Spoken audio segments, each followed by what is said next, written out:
and welcome to a brand new episode of the Straight Up Show podcast. I am your host, Calvin, joined with two guest co-hosts. They helped me in one episode, but they're back again so much. Charles C.J. Johnson What's going on, everybody? and the cool one, Mr. Dasman. How you doing today, guys?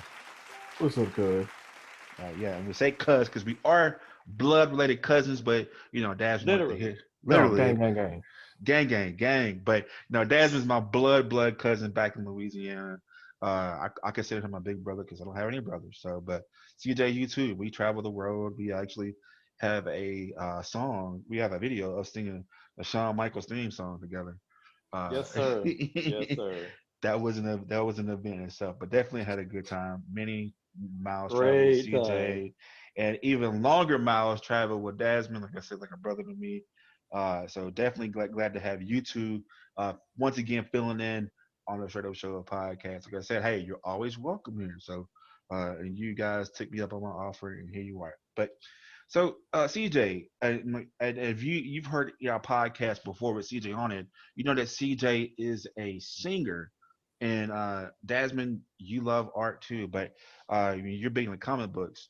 But growing up, and me, I don't know if it's my age, and I'm just getting older now, but like I'm hearing stuff on radio, it's just complete garbage. You know what I mean? And I still go back and listen to like the Temptations and stuff like that because like CJ as a musician, you can kind of understand what I'm saying. And a lot of you that know me know that I used to be a DJ, worked the radio. I'm actually the music you hear on the radio right now, or on the podcast. I made all that music myself, but of course, it's not with the actual instrument. It's with like beats and stuff, which is where our generation was going. CJ. I mean, like you understand what I'm saying right now, CJ? No, absolutely, man. And just to elaborate on that, I would say that the same reason why we have quote unquote trash music now is also the same reason why we have a lot more great artists. And it's because of overexposure. Like Right. there are way more platforms now for artists to, display their talents or lack thereof. And yeah, this is the result of it. Now just personally speaking, it does seem like, the trash stuff seems like it's, slipping through the cracks, more frequently. But, there are some good out there, Right. but it's just a case of you have to dig deeper to find it. And I'm going to piggyback off what you said about slipping through the cracks. And I think that a lot of art and creativity is uh, falling through the cracks, especially I think with art. I don't think people our age, Jasmine, they don't really buy art or even go to like art exhibits. Do you ever hear about that online, or is that a trend or what? As far as like consuming any media of art, Yeah, like just there's paintings a and stuff like that. um some people kind of consider the collection of vinyl records a lost art that's starting to arise because there's no substitution for that what they regard as that warm sound you get from vinyl. I mean, ever since like the early 2000s, the rise of the ringtones, with the rise of ringtones and Napster, before we even had LimeWire and all that, um, the whole business model of you become a famous artist, some record label comes and signs you, and you put your music out there for consumption with a whole monster behind you as far as music video and all this marketing behind you. Things have changed and things had to adapt. um, I believe that it might not be as mainstream as certain consumption of certain art may not be as mainstream as was before, but as scattered about as it is, it's adapted to the internet. There's all these different subcultures that have been able to be facilitated within internet culture. That there's not a monoculture anymore. Right. There's not um, several different like you don't have cable, so there's like three different stations and Right. everybody's watching it. If you Got do it. have cable, there's 50 stations. No, Mm. there's so many different uh, avenues of influence and mediums and cultures that you can participate in and consume. Right. So I Yeah, hope and that answered it. that does, and that actually does, and I actually want to just talk about that today because so much is there's so many options though. But I want to talk about what I consider the lost art. It's not lost, like Desmond said. Like there's so many subcultures around, but I want to just talk about some of the things that used to be just. I mean, if you were born maybe in the 2000s, maybe this wouldn't consider you, but I just remember CJ just growing up and just I didn't the first piece of poetry I ever heard about was Maya Angelou, and I remember seeing her on Oprah, and like and just like wow, she's a poet. That's all she's famous for. It's and it's like wow, you see this is a famous person off of words, and so that actually made me start writing. So just people like Maya Angelou and like poetry, or even going to these clubs to where you can hear poetry and music. You know what I'm talking about, CJ? You don't really hear about Yeah, that anymore. no, man, not really. Like I know you're out in Dallas, I'm sure there's way more stuff out there, for that community. But here, as of right now, there's only one main place I can think of that the entire Shreveport Bossier poetry community can go to. Like before there used to be two major ones, but one of them shut down years back. So yeah, man, like you can ask anybody. A lot of associates of mine, are in that community, and yeah, we have this conversation all the time. Like it's tough. It's tough out here, man. Slim It's tough pickings. out there. Well, you know what? This is why I'm glad we have this platform because I want to actually talk to some people who I think are a part of this lost art culture. They're not lost, but when it comes to mainstream and trends, you don't really too much hear about them. But As you we're gonna talk to more people who actually are being creative and part of this creative subculture with creative minds. It's an episode you don't want to miss. We're getting artsy, guys. Stay tuned.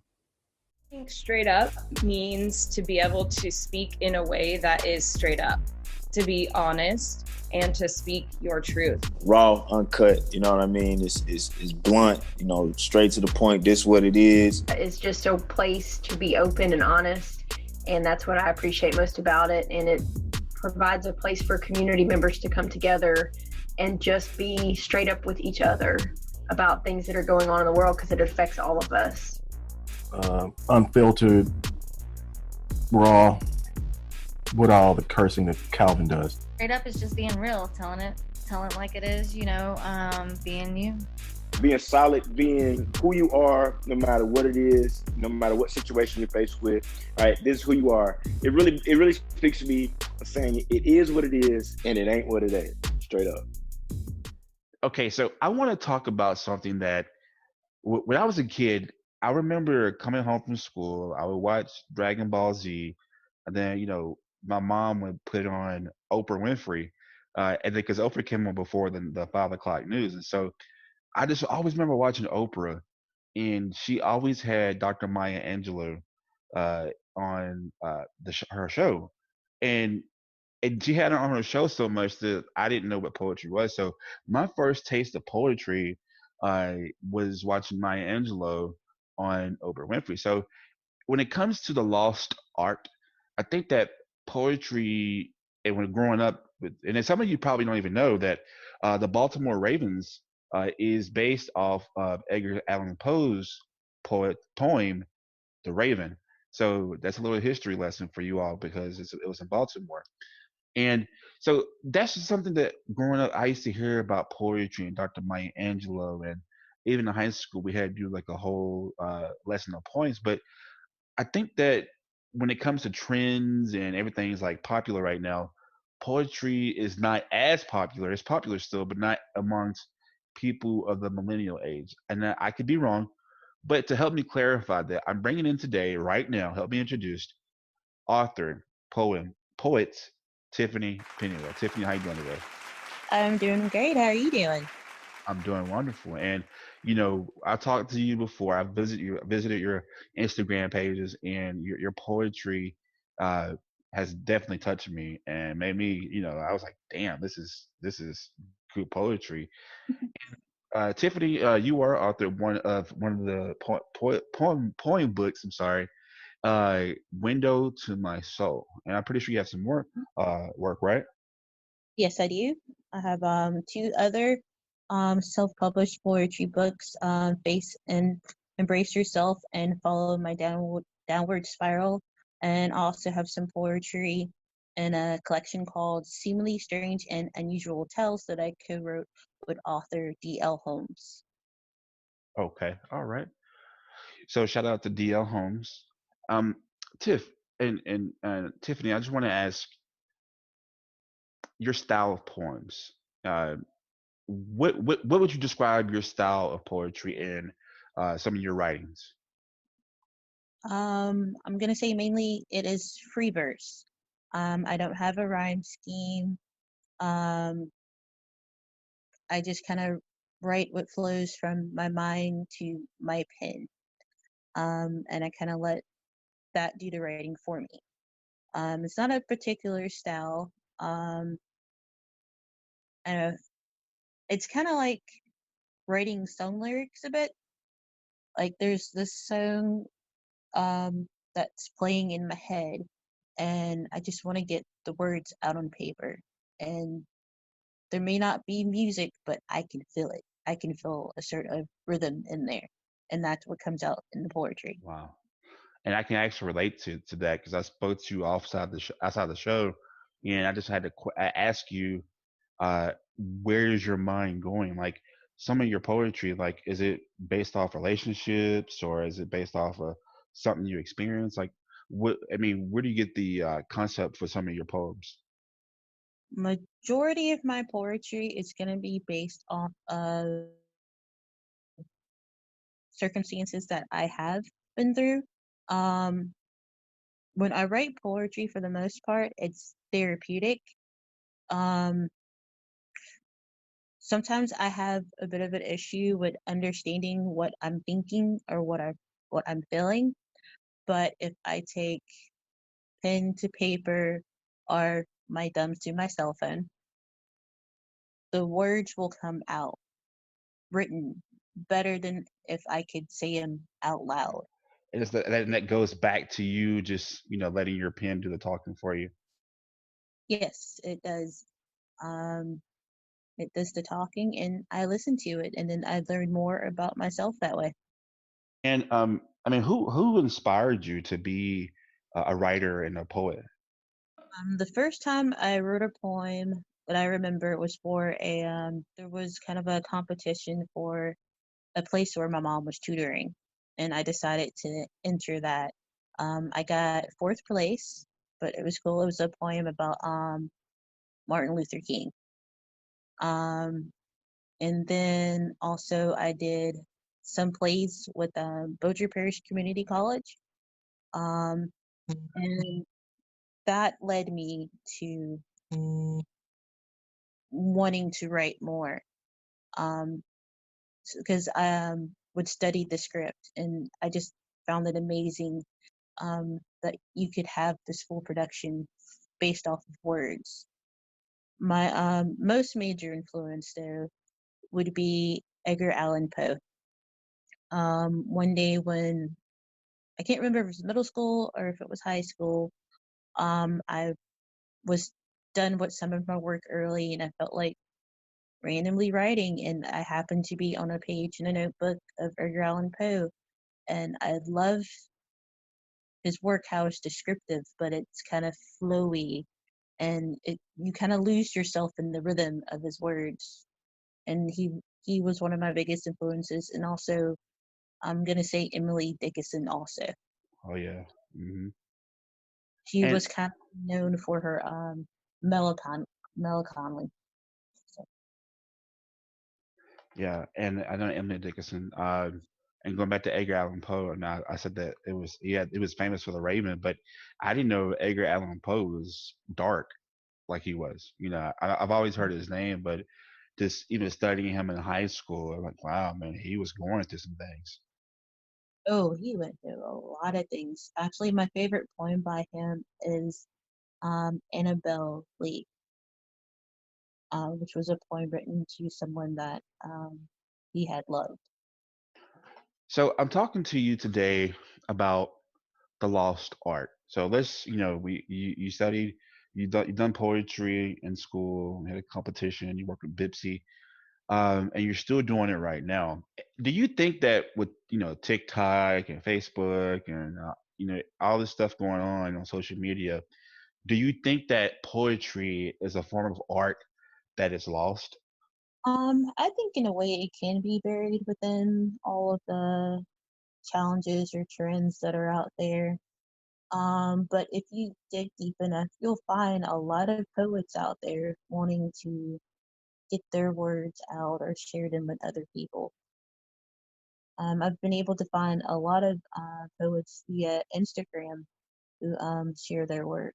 And so you think that Instagram is a great platform for other poets to connect and kind of maybe broadcast some of the poems that maybe it's not heard locally around town, or I think it's one way to do that. On Instagram, you'll also find like a poetry community on there. You meet up with other poets and you could discuss your work, find new poetry that you like. Um, and it kind of makes you feel like you're not alone in your mission to write. Um, there's also a lot of events you can find as well, as people are using like Instagram and Facebook to advertise. I know in the Dallas area, I've seen a lot of like poetry slams and whatnot advertised. And in the Shreveport area, we've actually had a open mic or poetry feature. I think every Sunday in August, except for the past Sunday, at the Common Park downtown. And I actually got to be a part of that, and I was actually featured one of those Sundays.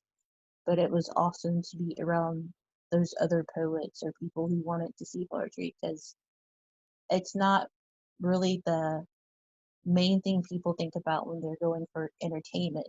But when people do find it, they like it because it's not of the norm. It's something different. right? And I encourage that too, because I mean, I still haven't done it yet, but I definitely want to go to one of those jazz poem like nights where you just like it's really cool and you just snap your fingers and because when I think about poetry, going to see a live poetry, I think about that or Moesha with her journal. I mean, Hmm. I hate that song by the way. Uh, y'all know what I'm talking about. The Moesha like journal song. Oh, I hate it. Meaning, because it makes you like you're deep in thought. But so I think that point. I think, and I don't know if you can agree with me on this one, but like I think what you was kind of alluding to that is out the norm, and I think that poetry makes people. It can help you be more intelligent because I mean, hip hop is like killing the music charts right now, but it is art. I don't want to take away from artistry at all, but hip hop is a rhyme scheme. It's a form of poetry, but sometimes now, people like you and I who can actually listen to words and actually dissect what they mean, uh, it's not to me. It's still poetry, but it's not connecting. You know what I mean? I mean, can you tell the difference? I mean, can you break down the difference between Um, like I mean, because there are some rappers who do tell stories, but now it's just like, what's the if I hear a song about like right now it's a song about WAP. I mean, but the song is popular right now, but we know what the acronym means. But it's like, okay, what's the story behind it? Like, what's this? Am I making sense to you right now? yes, you do. Like, a lot of the stuff that's out, it's more for what's going to trend next, what's going to be popular. Um, I think that's also why it's important that a lot of the hip hop artists, um, writers and whatnot, to don't just look at the stuff that they do that's popular. Just like listen to all the songs on the album because you'll find hidden gems in there that actually shows more of their lyrical side, their talent for their writing, than just, hey, I can put this out here and it's going to be popular on TikTok or whatnot later on. Okay. Wow. Speaking of, I want to dissect, not say I want to dissect hip hop, but I want to dissect one of your poems. Okay. This is me reading to you one of your poems. How about that? Um, it says, let me use my voice. Here we go. I wish I didn't throw it away. After all these years, I've spent most of my time looking through trash bags of memories, hoping to find it. And after many close finds, I seem to just as quickly lose it again. I didn't know it would be this hard to find something that I kept so close to me. It was so easy to lose it. Once I decided I needed to, but now my pride keeps running out of arm's reach. I just want to know at that time, it's an untitled poem, but you know, where was your mind when you wrote that? Um, it seems like that was kind of a dark time. I was probably just thinking about my self-esteem. It's something that comes, it goes. Um, it's something that's very hard to keep hold on to.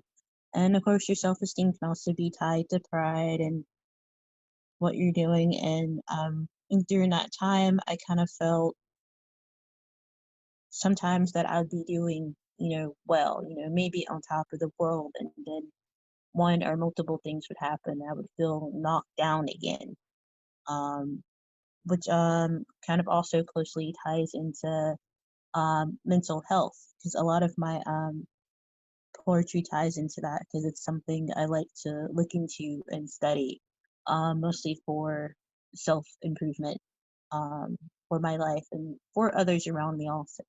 Well, I just want to say that this one day, just going through Instagram and uh, just saw one of your poems, and I wasn't even just try to even to seek it out. I just stopped and I read it, and it just fit to where I needed to hear those words at that time. And I had to reach out to you because your words it helped me. And like you said, people, especially now that we're all crammed up in the house with COVID-19 going on, like the mental health and depression, it's high. And especially, I mean, I'm not gonna lie to you all out there right now. I mean, it's depressing. Somebody who is high risk and has to be isolated in a home by themselves. I mean, it's scary. So uh, I want to thank you just because your words, just to know that I'm not alone and thinking so many things I'm thinking, and you having the courage to actually write what you're feeling, uh, and to let others know that, hey, you're not alone, and you may not even know you impacted somebody, but that's why I love your courage just to write your feelings out like that. And so just from that aspect, thank you, because we need more people like you to just use your words to express how you're feeling, but I mean how others are feeling too. Mhm. Thank you for inviting me, and I just want to say that um I'm glad that that was able to help you through that. And that's one of the reasons why I write my poetry, in case that can touch someone or help someone. And one of my poetry books, Face and Embrace Yourself, that I put together, Face and Embrace Yourself is all about being able to look at your emotions, be able to see what your mind, your body, your soul's trying to tell you, and actually reading them, looking at them, learning to understand them, because they're telling you something for a reason. And if you actually listen to them, they will actually be able to help you. But too many times we run away from them, and then we can't help ourselves if we avoid them. So it's always best to just go ahead and face them. Wow, you're a deep sister, Tiffany. Thank you. Before I let you go, tell people where they can find you on all your social media platforms, where they can buy some of your books that you have written. Oh, all of my books you can find on Amazon under Tiffany Pennywell. You can find me on Instagram under author Tiffany Pennywell. and you can find me on Twitter under author Pennywell. All right, ladies and gentlemen, that was Tiffany Pennywell, writer, poet, author, and somebody that, I love. Tiffany, thank you once again. Thank you. Tired of the same old boring clothes? Want to support your favorite podcast but don't know how? Well, you're in luck. The Straight Up Show podcast store is finally here. In our Teespring shop, you can find all the merch that tells the world you're keeping it straight up. From t-shirts to masks to even leggings, our store has you covered. Just visit straightupshowpodcast.com and click that merchandise button. That's STR8 upshowpodcast.com. Okay, so today's episode, like I said, we're talking about the lost art. As a millennial, we really don't know about. I've never grown up and just hearing about so much fashion and people are into poetry and art, but I don't. With social media today, you don't really see people. It's not really popular. It's still there, but people are interested in like visual and paint art. And so today I have somebody that I've known about, but this show has brought us to formally meet each other. Help me welcome Miss Jennifer, all the way from Kansas. She's an art teacher. How you doing today, Jennifer? Hey, doing all right today. All right, thank you so much for being on the show, and thanks for accepting this, so I can finally formally meet you, not in person but over Zoom. And just kind of side note, me and Jennifer's brother are best friends. He was my friend from 8th grade summer to now, and so been my best friend for most of our life. So thank you to her brother for letting me talk to you. Mm-hmm. Is this kind of pandemic way to meet somebody, right? Yeah, I mean, online. It's the COVID year, so why not? So Jennifer, just tell us about you and where you're from, and what do you do? Well, I'm from Kansas. I've been an art teacher for 4 years. I do a lot of artwork on the side when I'm not teasing 16-year-olds and such. I do a lot of ink work and like really, really big artworks. They're usually about like 4 or 5 feet when I used to have the time to do it. And now I do a lot of commissions, so many people's cats, and then work to kind of share artwork with underprivileged youth. I work at a Title I school, so we are pretty poor and kind of in like an underprivileged area. So I work with kids to help them find a way to express themselves through art that they might not have the financial ability or the social ability to do otherwise. Wow, and kudos to you for doing that. Just to have that outlet. Because I mean, not saying that. And people don't know, people who are in poverty and go to these underprivileged schools, they're some of the most talented people, because you do need that outlet of, expression and a form of escapism, you know what I mean? And I think that you and your teachers that do that, that's very commendable. That's why I'm trying to have the show today, because I don't think that a lot of kids have that outlet, because, they have music, which is like, popularized, and you have social media, which is like glorified. And they don't really have that mind to escape all the rhetoric and things going on home by painting. I think one of my favorite things was, this is probably before all our times, but Good Times off of what they had, the Jimmy Walker and okay, so you know that show. Okay, all right. So, and he grew up poor. He had like a 2-bedroom house with 5 kids or something like that, and he was an artist, and his art was going to get him out the ghetto. So I think to hear you do that, that's kind of like, you're aiding that. And that, to me, that's very phenomenal and very, very, very thought provoking. So thank you on that. So let me just dive back into it. How did you get into art? I mean, what made you know that, when did you know that you had an artistic talent? Well, I was a really shy kid. I did not like talking to anybody. I was awkwardly tall, looked like a guy for like a good chunk of my start. It was a thing. And so in Catholic school, you could choose to either go out and recess and play with everybody or stay inside and sit at a table. So I chose to stay inside and draw the whole time because that was easier than talking to people. And eventually I realized if I started a drawing in my sketchbook and then left it open on the table, people would come by and say, wow, that looks so cool. And then I wouldn't have to start talking to them. And so I would bring sketchbooks that I drew everything in and like set them on a table and pretend to draw on a corner so that people would come talk to me and I can make friends. So not at all lame, but I just kind of found that it helped me meet people. It helped me make connections. It helped me relax. Like I have diagnosed anxiety disorder and drawing grounds me very much so. And so it's all about being able to observe the world around you, connect with people in ways that you might not be able to connect with them otherwise, and then just express and create something from nothing. And it really gets me usually. Wow, I like that. And there's nothing lame about that at all. You're talking to a guy who moved to a brand new apartment complex, went to the apartment's playground, on top of the monkey bars, and said, "Will you be my friend?" to the whole playground. So that's not lame at all. That's kind of my story. I do it to everybody right now. Like, hey, how you doing, buddy? Like everybody. So don't lame about that. I like to hear that. And so it's great to hear.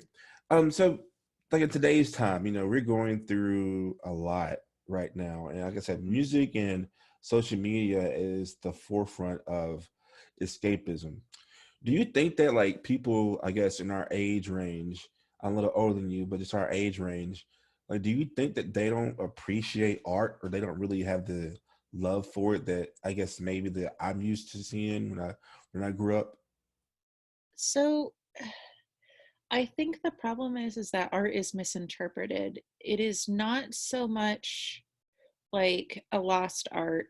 It's that people don't understand what qualifies as art. Think about Pinterest, or every like middle-aged soccer mom has like a crazy Pinterest board of all these crafts she wants to do around the house. They don't think of that as art because that's craft. You don't think of social media as art, even though you have Instagram taking pictures of everything and using really cool filters and selfies, and you've got so many social media formats that were all created by a digital designer. Everything's made for a visual, for a streamline, for efficiency. And when you're thinking of like social media, people have a very, very weird distinction between entertainment and art because they see art as something that's kind of bougie, that is elevated, and it's not. The problem is that we don't fund poor artists to paint on our walls anymore. And so we assume that anything that is like public expression or kind of pop culture, it doesn't count as art anymore. And it really does. Like taking selfies is something that was done back in the ancient times, is one way to put it. Renaissance artists used to paint themselves because, first of all, you couldn't really take a photo back in the day, but they would paint themselves to show that they were an artist, that they were painting. They wanted to be remembered. They wanted you to also remember their face. Women used to paint themselves painting, like an image of them painting, to prove that women can be artists, and that's a way to do it. And now we're seeing so many more icons show like photographic visuals. We're showing, oh, we're doing these amazing crafts, and here, let me share this on the internet. And somehow I can find a how-to that somebody in Canada posted on how to draw this certain thing, so I can draw it now. We've got such a big informational dump that is the internet now, that we're so used to seeing so many visuals and so many different kinds of art and things that we start discrediting it because it's not Van Gogh. It must not be real art. So I don't think there's a lack of appreciation. I think there's a lack of understanding, per se. Wow, that's pretty deep, pretty heavy. I like to hear that. And one thing you mentioned that I really kind of, that really makes me think about art more is that it's not funded. a lot, because I mean, think about it. I mean, me, probably at the age of 19, 20, I couldn't afford a cheeseburger more than a piece of art. You know what I mean? So, I mean, so how does the funding part affect, I guess, the art industry and maybe the understanding and appreciation of art? So I think the main problem is that when buying art nowadays, I get a lot of, well, I could buy that for $10 on Amazon. And I'm like, friendo, you're paying for so much more. You're paying for my time, you're paying for my experience, you're paying for my tools. If you look at Copic markers, you can just Google Copic markers and see why all artists are poor. They're like $8 a marker. It's insane.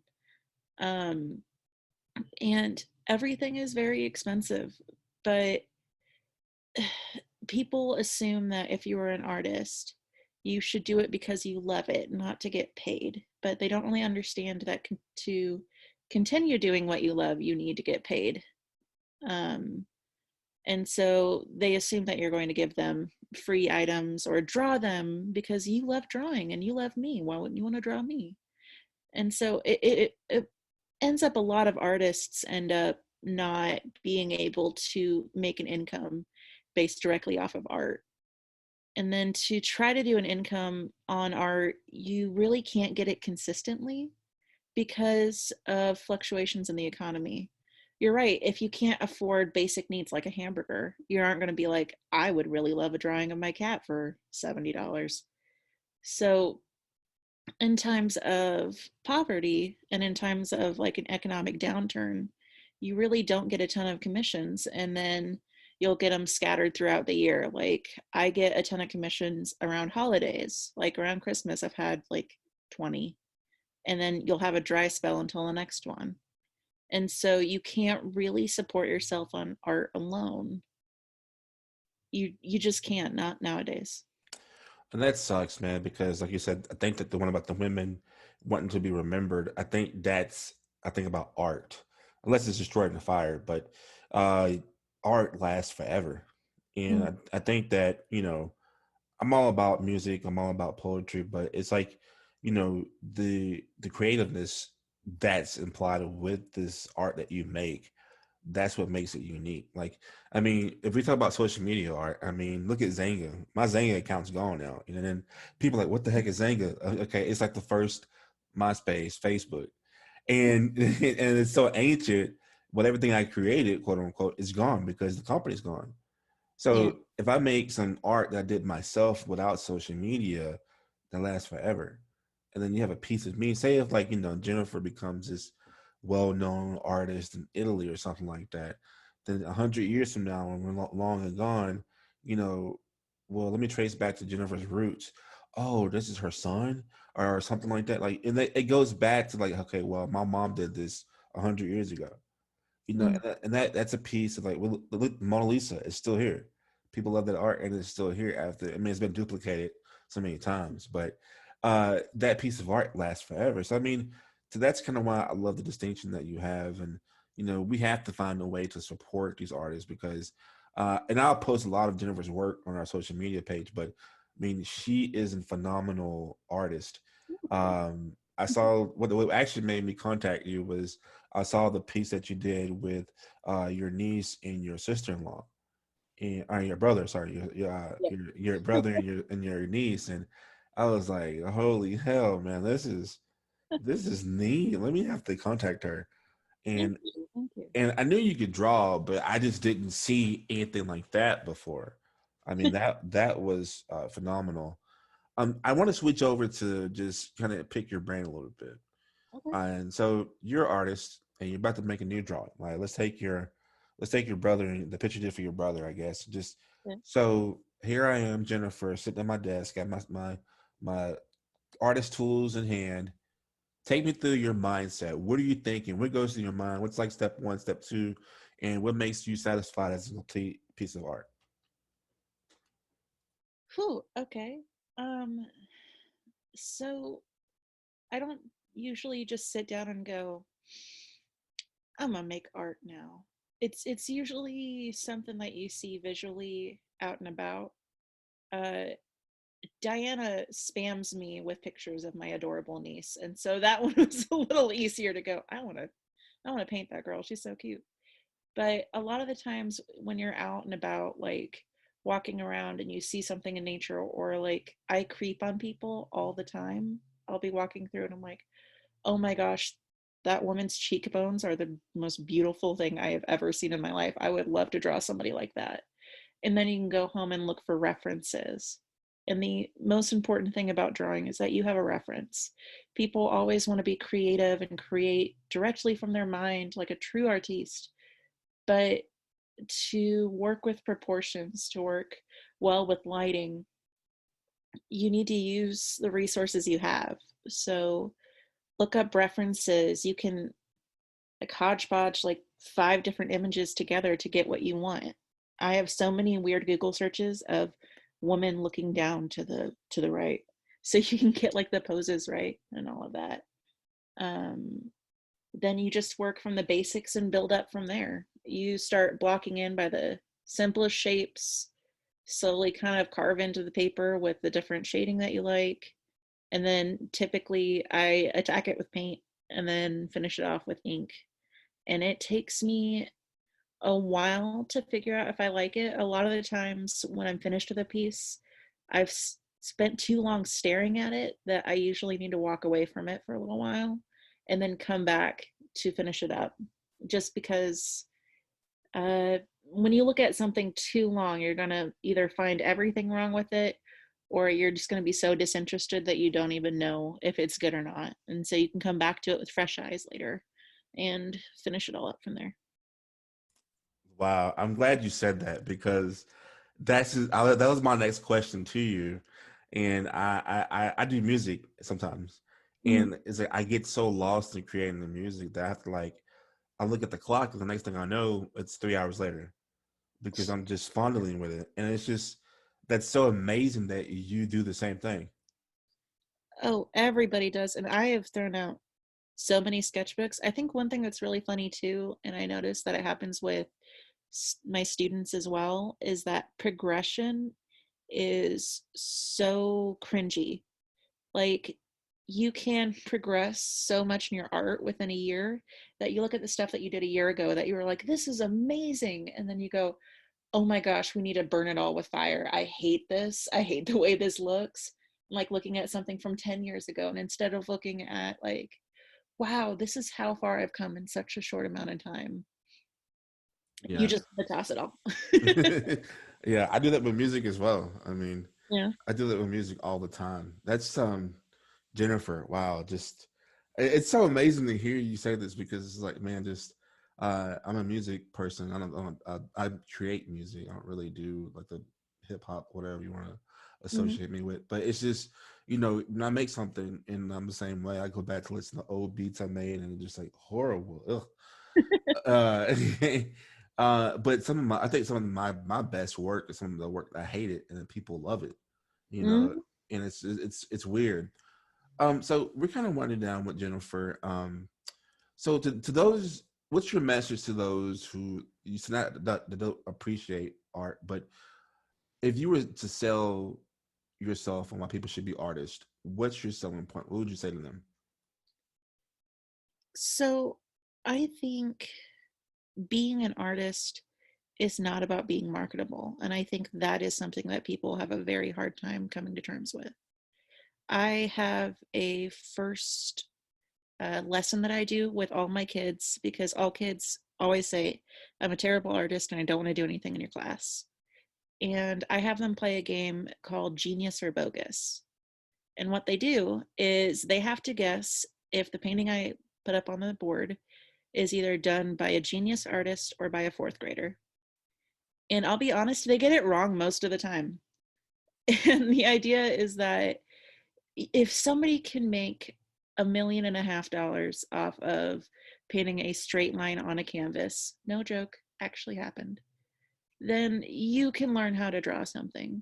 You can learn how to draw the smallest things, because you have to work your way up. You keep looking at the end of the finish line when you're looking at people posting their art, and you're looking at try number 80 instead of try number 1. because you haven't seen all of the different copies that they've burned or messed up on, or the eye was off and it all looked terrible.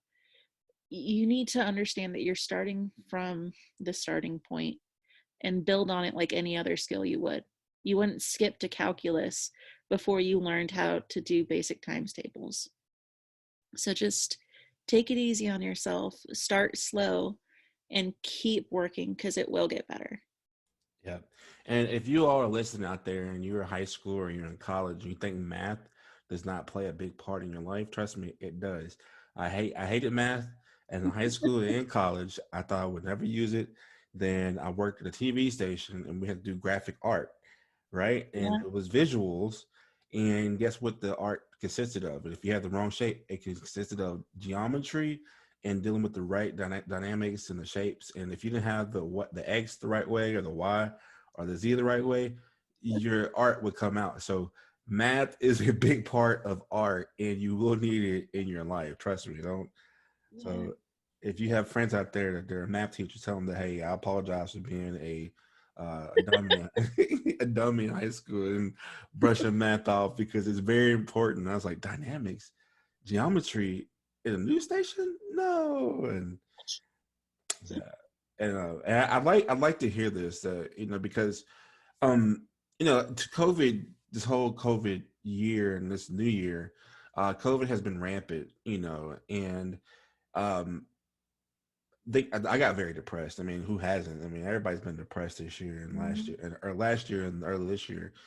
And one thing my therapist told me to do was to draw in a coloring book.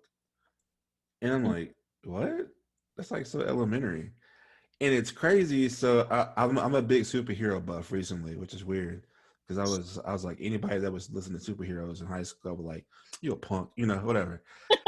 And here I am. I'm like loving all these superhero stuff, right? And so I downloaded like a Marvel coloring book. I'm like, this is so elementary, but I'm over here drawing Wolverine and stuff and coloring. I'm like, wow. But it's so therapeutic. And it gets me away from social media, seeing all the negativity on social media, all the somewhat, I guess, negative music too. And it just clears my head and I feel so much better. And like I said, it gives me that form of escapism, and so kudos to you and what you're teaching these children, especially in the lower income neighborhoods, because that, you may not think that it's not hitting. I mean, come on, you're a teacher, so I mean, you won't reach every student, but just the fact that you can inspire one student, and hopefully that student can inspire somebody else. I mean, just being a teacher, period, you have all my respect, but being an art teacher, you're definitely giving those students a chance to get away from the issues they may have at home. Well, thank you. Welcome. You're welcome. And so before we go, how can people, I mean, you have a new social media page for all your artwork, and how can people reach you and maybe get in contact with you, maybe doing some work for them? I've only got a Facebook page right now. It's called Jen's Coloring Book. I post some commissions I do there. Sometimes I post outlines so people can color them in. And I also post some of my art lessons too. So I've done some on teaching people how to color forms. So even if you aren't looking for a commission, sometimes it's a good way to kind of brush up on being an artist. Well, there you have it. Jennifer, thank you once again for coming on the Shred Show podcast. And like I said, I hope you extend the invitation to come back on our show. Yeah, thank you so much. It's been fun. All right, you're welcome. And we'll have a link to all Jennifer's work on the description page of this episode. Here at Straight Up, we know that all lives matter, but historical events have shown that there is an inverse power dynamic between the races in our country. To highlight this, we present our Black Lives Matter merchandise. Because let's be real, some of you don't seem to understand that this isn't the organization, but a message. That message: end inequality towards minorities in America. And just in case that's too complicated for you in English, we have the phrase translated into 10 different languages. Visit StraightUpShowPodcast.com for this and all our other merch. That's STR, the number 8, showpodcast.com. Shirts as low as $19.99.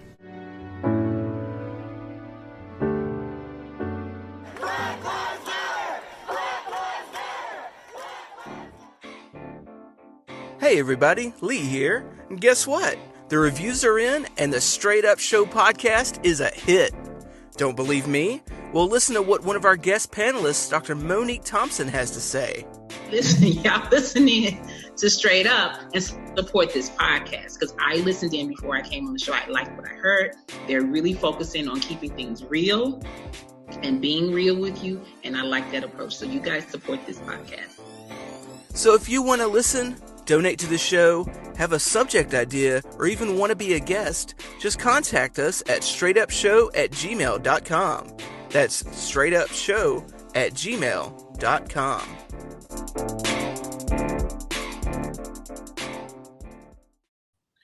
Man, I learned something new today. That was some good interviews. I mean, I think some of the most creative art comes from pain. Like, Tiffany was saying about, just what she goes through and where her art comes from. And sometimes she just lets her pen do the talking for us. And like, especially with COVID going on, there are so many people who are going through emotions and, and yeah, music can get you through it, but like, just imagine what the art you can create if you put your pen to a pad.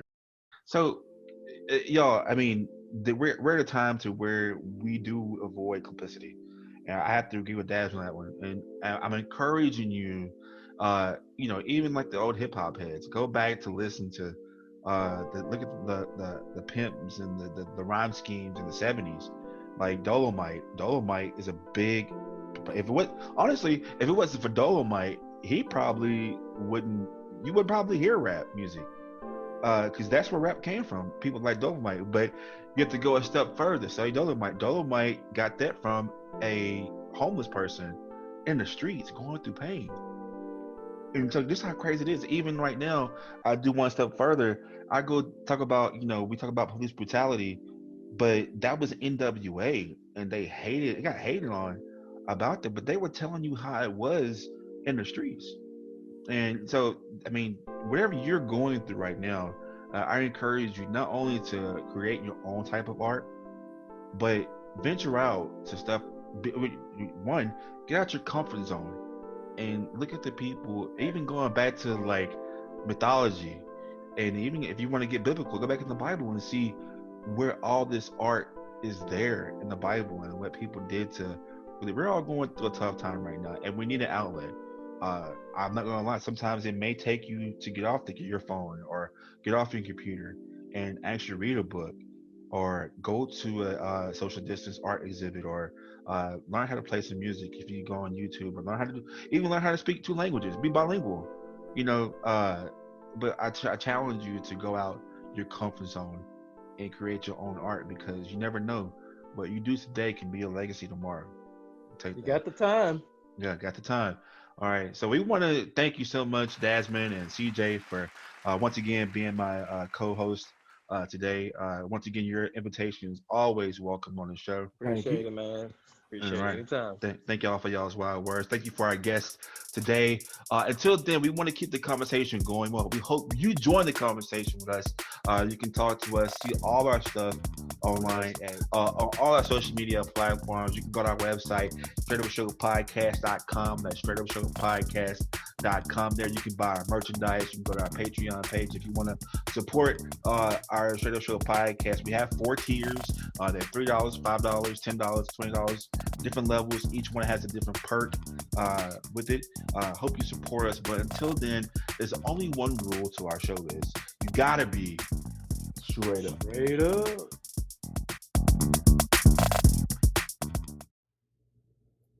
My brain hurts. It's in constant chaos as I try to unscramble the pieces and yet try again to make my picture whole.